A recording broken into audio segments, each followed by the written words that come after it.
بسم اللہ الرحمن الرحیم۔ جب بندے کو بے چینی ہو، جب بندے کو سکون نہ آ رہا ہو، تو حضرت عبداللہ بن عباس رضی اللہ تعالیٰ عنہ فرماتے ہیں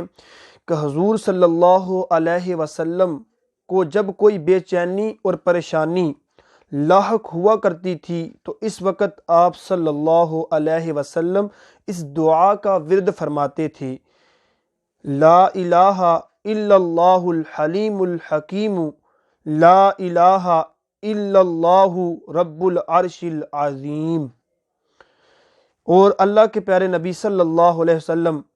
جب کسی دوسرے مصیبت زد انسان کو دیکھو تو کون سی دعا پڑھو، یہ بھی پیارے نبی صلی اللہ علیہ وسلم نے ہمیں سکھایا ہے۔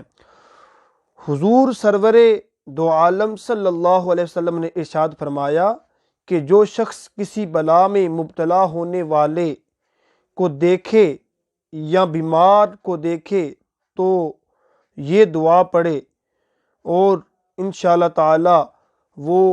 خود بھی اس بیماری سے بچا رہے گا، اور اس بندے کے لیے جس کے لیے اس نے پڑھی ہے تو اس کے لیے بھی وہ بھی جو ہے اس بیماری سے انشاءاللہ اللہ اسے شفا دے گا۔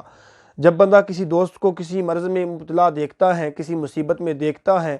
تو ظاہر ہے بندے کو دکھ ہوتا ہے، یا کسی اپنے چاہنے والے کو جب بندہ دیکھتا ہے مصیبت میں تو بندہ جو ہے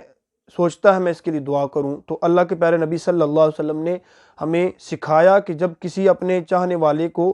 مصیبت میں دیکھو تو اس کے لیے کون سی دعا کرنی ہے۔ اللہ کے پیارے نبی صلی اللہ علیہ وسلم نے فرمایا: الحمدللہ الذی عافانی مما ابتلاک